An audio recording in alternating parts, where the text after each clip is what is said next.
Pak dengan keselamatan tadi, apa berarti ada kaitan dengan anugerah umum Pak ya? Anugerah umum kan semua orang bisa menikmati kan?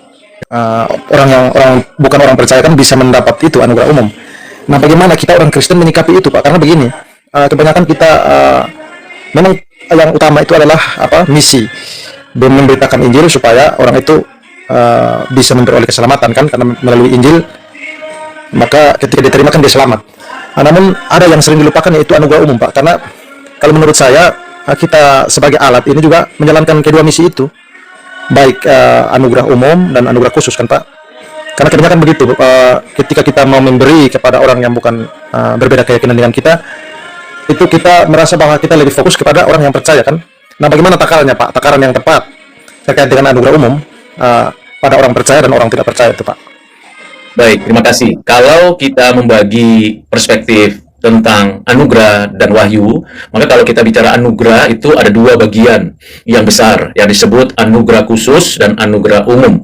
Jadi kalau anugerah umum melalui pewahyuan umum, Jadi anugerah umum melalui pewahyuan umum yang dimengerti dengan perspektif anugerah dan wahyu khusus. Nah, ini memang sedikit perlu teknis diberitahu begini. Kita mengetahui bahwa orang itu menerima anugerah umum, orang itu menerima pewahyuan umum, dan merespon pewahyuan umum bisa itu karena kita melihatnya dari perspektif wahyu khusus dan anugerah khusus.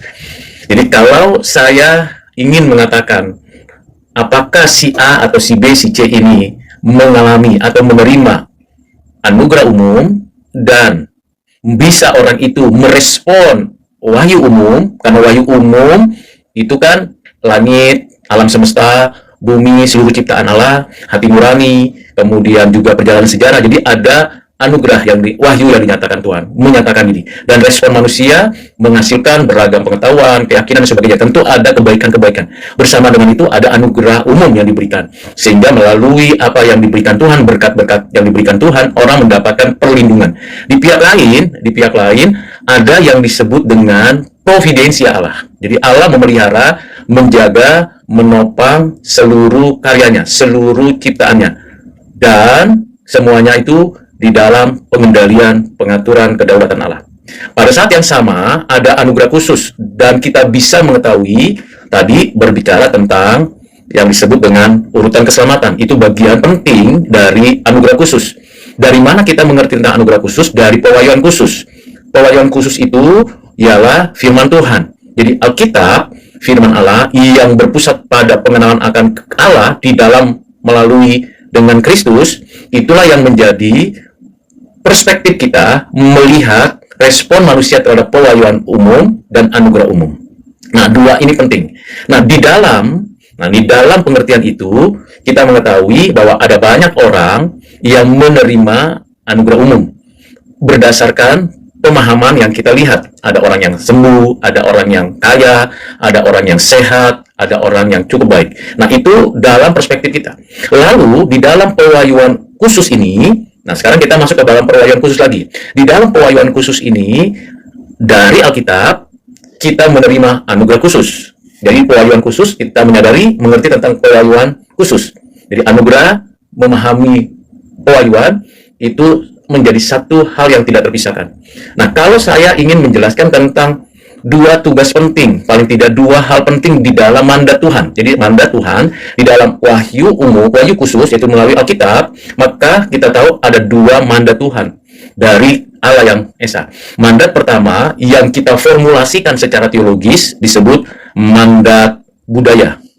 Artinya kita yang juga bagian dari bumi ini, alam ini, yang juga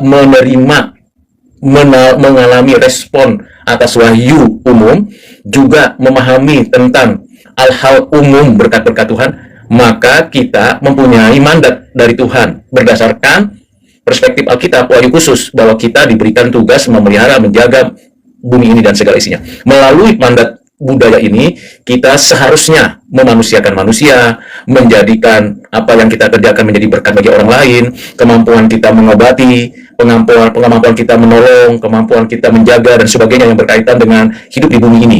Nah, itu adalah mandat budaya. Setelah manusia jatuh dalam dosa, Tuhan menyatakan karya penebusannya di dalam dan melalui Kristus, di dalam membawa orang yang diselamatkan, yang ditetapkan oleh Allah, maka kita diberikan mandat yang penting, yaitu mandat Injil. Di dalam formulasi teologis dari wahyu khusus ini, kita mendapatkan mandat Injil.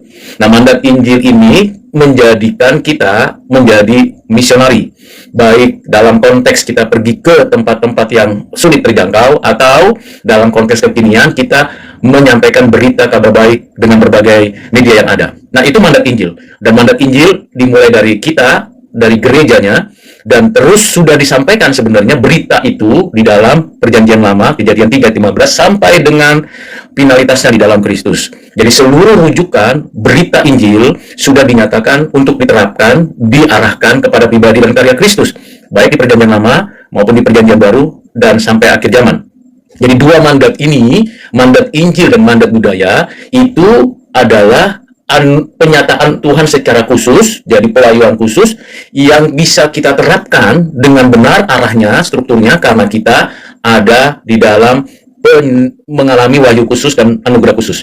Tetapi kalau orang-orang unbeliever yang tidak percaya itu, yang ternyata mereka itu memang tidak mengalami atau tidak menerima wahyu khusus karena memang tidak ditetapkan, nah mereka itu menikmati berkat-berkat umum, ya kita sebagai orang percaya punya mandat, ya tetap memberikan apa yang Tuhan perintahkan untuk kita lakukan, menolong orang, memberikan bantuan, dan sebisa yang kita bisa lakukan, asalkan penyataan pelayuan, penyataan mandat Injil dan mandat budaya itu tidak mengalami sebuah perbedaan, Jadi ini satu kesatuan. Mandat Injil dan mandat budaya itu berjalan searah. Jadi ketika kita memberitakan Injil, misalnya di daerah pedalaman atau di daerah kota, maka kita harus menyadari memang esensi Injil harus kita sampaikan bahwa hanya di dalam dan melalui Yesus Kristus ada keselamatan.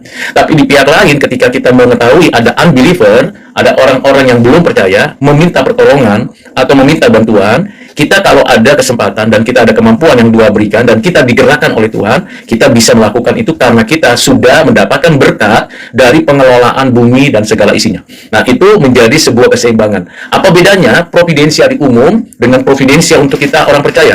Kalau untuk orang percaya, maka providensianya ini berkaitan dengan hidup kita, itu bermakna dan nilai-nilai kehidupan kita itu berkelanjutan sampai kekekalan. Sedangkan orang-orang unbeliever yang mungkin saja dia adalah orang-orang yang belum percaya lah, unbeliever, belum tahu, belum kenal, belum memiliki hubungan dengan Tuhan Allah, maka orang-orang tersebut tentunya kita harus layani dengan sebaik-baiknya, semana Tuhan mampu menyatakan kehendaknya kepada kita. Nah, itu yang bisa saya sampaikan, saudara.